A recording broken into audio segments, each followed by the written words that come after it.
Hey everybody, thank you so much for tuning in another one of my interviews here on my show, William Wallace for America at CPAC. I got somebody who's fighting for freedom, actually not only in another way, but he's actually also fighting for veterans. And we're going to talk about that a little bit.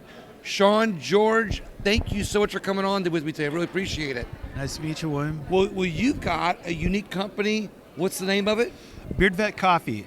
So, Beard Vet Coffee Company. We started it back in 2016. It was something that me and the wife wanted to do because we didn't have children in the house anymore. Yeah. And she was tired of me sitting around watching TV and eating potato chips. So she told me I needed to do something. So decided to start it. She says, get off your rear end and go make some money, right? That's right. But my question for you is, where'd the beard come from? It was one of those days where I kind of woke up and just kind of started letting it go a little bit, and then I started getting excited about it because it was coming in better than what I thought. So. Well, I was kind of making a pun on the coffee, the name of the coffee, Beard Vet, but you picked up on that. So that's essentially when I started bringing out the beard. That was a shoe-in for a name for a company. We just tried to tie it all into the look of me into the company. So your beard, are you also a vet? Yes, yeah. I served in the United States Marine Corps, 1996 to the early 2000s. So it was a great time. I was in the station at Camp Lejeune, North Carolina. But you were at Camp Lejeune? Oh, yeah. I've heard about that place for some reason.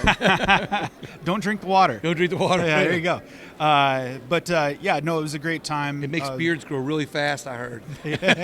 One of the side effects. Yeah, right. It was a great time, and all of my buddies, and I love the veteran community, and hence, again, why we started this company was a way for us to give back to veteran causes that we believe in. We vet these charities before we start giving them money. Every single month, we select a different veteran charity of the month that we put on the website so people can go directly to that place and donate directly if they want, or they can buy any coffee from us, and that month's profits, a portion of those profits go back to the veteran charity. So that's such a great concept. So basically, you start this business, you're finding ways to give back to your community, yes, back to veterans, back to America who are fighting for freedom. So you might not be directly fighting for freedom, but you're helping support a fight for freedom. Well, I'm here at CPAC because also my roots, the grassroots of this stuff in this country is so damn important to all of us. Like, we see where this current fake administration is doing to everybody, especially to small business. Right. Somebody like me, in the supply chain issues, and all purposely done, totally affecting our business, and so it's hurting our business. You think the supply chain issues are intentional? Oh, 100%. I've made a lot of phone calls to port authorities, to the border and customs agencies, and they all have no answer besides the fact that everything is just put on hold. So a year ago we had 750 ships sitting outside of Long Beach, California, just sitting out there burning fuel, and for no apparent reason. And we have truckers, and you got to wonder what the motivation would be to basically kill our economy and stop the supply chain. And we're just regular people. We don't know. We don't get those answers. But right. It's still, I still wonder why.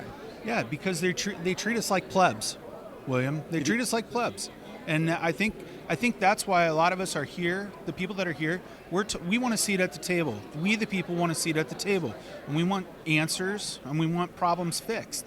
We don't want them stalemated anymore. And that supply chain. The supply chain hurts every single small business that's out there. We're all paying higher prices for stuff, and you got inflation, you got banks not wanting to loan money on stuff. There's a massive economic issue, supply issue, especially in my line of business. I have to get product from overseas. Well, I was asking, do they even make coffee in America? Very, very little, and it's very expensive. California's attempting to do it right now, and Hawaii has it, but that's all extremely expensive and not cost effective to the normal everyday American, right? So we have to supply our coffee from Central and Southern America, South America, and Africa, in Indonesia and Vietnam. Those are like big export imports for coffee. And So at the end of the day, when that supply chain is disrupted in my business, which it was and still is, it's detrimental to some, and a lot of people aren't. A lot of our companies. So you're not aren't gonna able, your make it. company's not able to grow as much as it could because of the supply chain issues. I would say yes to that fact, but also we had to make some changes. You know, we had to get proactive, go direct to source. That's one of the benefits to our coffee too. We go direct to source to the farmer. We're trying to bypass some of the brokering, and it does affect it. Right. And hopefully with some good luck and some good,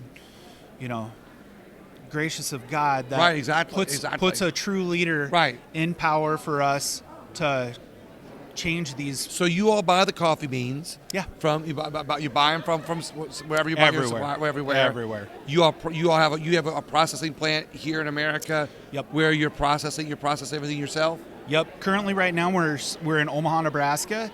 Born and pretty much raised in my entire life as a Husker. Okay. Big Husker fan. But currently, we've outgrown kind of our situation there, and we've looked for a more business-friendly area, and so we are moving to Parker, Texas, very soon. Nice. So our facility should be 100% fully completed by the end of May, I would say. So we're really excited about that, and that's going to be able to help us grow our brand. So do you all also add the flavoring where you are? Yeah, yep, we do all of that. All natural flavoring, we use that, and a lot of our flavored coffee, we've got cute little names, that go with it. I got some in my house, yeah. Militia Maple, Combat Crunch, Gorilla Nilla. I got it in my house, Gorilla Vanilla. Yeah, it's good stuff. So it's all natural. I mean, it's easy to say all natural, but Yeah. is it all natural? All natural flavoring, yeah, 100% Okay. all natural flavoring. Our coffee, it's not necessarily, what do you want to call it, organic, by any means, but coffee is organic, I mean. That's what you're saying. Yeah, right. and you can't have, down in like Brazil, they have bugs that can get into the coffee, and they have to spray for those. Otherwise, coffee crops are ruined, So technically, it's good. Listen, it's great coffee. It's All right. above average coffee. All right, Sean, we talked about what you like to talk about. Yeah. You like to talk about beards and coffee and supply chain. And I love all that. Yes. You segue into something that I love talking about, which is I love our veterans. I love that they fought for our countries, but they fought for our freedom. Yeah. I love talking about freedom. You bet. You being a prior vet, being an American, obviously patriotic because you're giving some of you, like you're working hard at building a company and giving some of the money back to veterans. What freedoms in America do you think are most under attack? Well, once a Marine, always a Marine. And when you are a veteran, you sign that oath. You took an oath to defend this country against foreign and domestic. And so I'm also the commander of our local DAV as well, so our disabled veterans. So Okay. and I'm very honored to do that. My family has been the building is named after my great uncle. Right. Oh, wow. So and we're seeing a kind of a decline in the younger fellas getting into organizations like that used to be good. But I'm seeing things like the Disabled American Veterans going woke. Spending money on lobbying more than they are getting veterans their benefits. It's sad. It's a sad place, and I hate to say those things about our beloved veteran community. Because the VFW is supposed to be a great organization. The DAV is. Everybody knows the DAV from their hometown Yeah, chapters exactly and right. everything. Correct. But they're all closing up. They're closing them up. They're closing them up faster than anything else that's probably going on in the veteran community. It has It's all the sad to Lions say. Halls and all those other things that You bet. that brought a lot of camaraderie That's back right. back in the neighborhoods and the communities that created that spirit of community Exactly. to not only strengthen our communities but find ways that people can solve problems and help protect our freedoms and liberties. 100%. See, I always sneak that in. Yeah, that was great. So those. Oh, sorry. No. But going back to the answer to your question, what is under attack the most? What part of the Constitution? Honestly, you could probably walk right down the list, William, And I think every one of those amendments that we have, I think every one of them are under attack. The divisiveness with color, the banning of guns, that issue's on the table every time there's a shooting. Right. Our freedom of speech with people getting deplatformed off of social media, the spying on individuals, our country spying on us. Exactly. And it doesn't seem like anybody really cares, but I care. And I think people that are here in these things care, and I think the more people are outspoken and say that you care about them, like a lot of people say, well, I got nothing to hide, I don't care. Yeah, and now that our bureaucracies are growing. And the bureaucracies that are growing are creating rules and regulations and policies that are circumventing the Constitution and robbing our freedoms and liberties right before our eyes, but we don't even recognize that it's happening because we're not talking about it. Exactly. Nobody's able to fire those people. Yeah, exactly. Right. They once they get a job, their retirement. So what do you think is the best way that we can do to fight for our freedoms peacefully? Well, I think President Trump has a really solid plan. If you've been following along with a lot of his release videos that he's been putting out there, he's showing plans for the border. He's showing plans to fight against drugs. He's showing plans on economy and trade. He's showing plans on how to fight against communism and China, bringing the manufacturing back and things like that. I don't know how to prevent individuals from wanting some sort of civil war, right? I don't know how to prevent that. I can't get inside every single person's head. But to do peacefully, I think we have to get these elections under control. We got to figure out how to stop the cheating. You know, I mean, everybody knows that there's cheating, whatever kind it is. It's funny how everybody has joked about election rigging and cheating for generations. They joked about it. They think it's funny. They joke about it. But now all of a sudden the proof is out there and you can be shown how it's being done. Now it's called a conspiracy. And 3 election cycles in a row almost. Exactly. So we got to get it fixed. I'm all for banning of the machines. I'm all for same day. I'm all for if we got to go the other route of ballot harvesting. I'm all for that too. Whatever way we can do to change this, I would love to see the end of drop boxes. That's nonsense. Yeah, exactly. That's complete nonsense, especially all the videos that we saw of people just bringing their car and dropping bags of stuff bags of ballots. Yeah, right. Bags of ballots that they stole from the cemetery. Yeah. Well, the dead don't vote anymore. They don't need the dead to vote. All they got to do is use all the registrations that are supposed to be dropped off the rolls. Yeah, and send them through 3 times. Yeah, exactly. Well, they're taking the registrations that should the rolls. Let me put it this way: the voter rolls need to be cleaned up. Point blank. 100%, and that's something simple that can be done very fast. So, Sean, one last question for you. I always say that our country is more divided than we want it to be.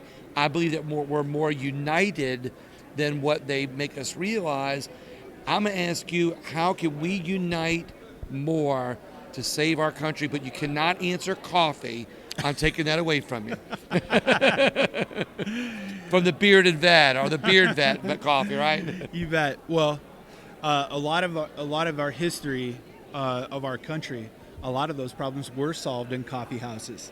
Oh, did you not know that? That's true. Yeah. Oh, yeah. Ton Tavern, bars, you name it. Sean George. Yeah. So, but on the grander scheme of picture of that, I at the end of the day, I just want to see. I think you're right in a sense. There is more of us. We are not the silent majority anymore. I think we're way the majority. I think it shows in almost everything. I could care less if somebody told me 81 million voted for the guy that's in office right now. Right, exactly. But where I'm from, Middle America, flyover country, I notice that there's way more of us than there are of them, and I think that it's well when you talk about us and them, flyover country, more people here, Republican minded. How is there overlap?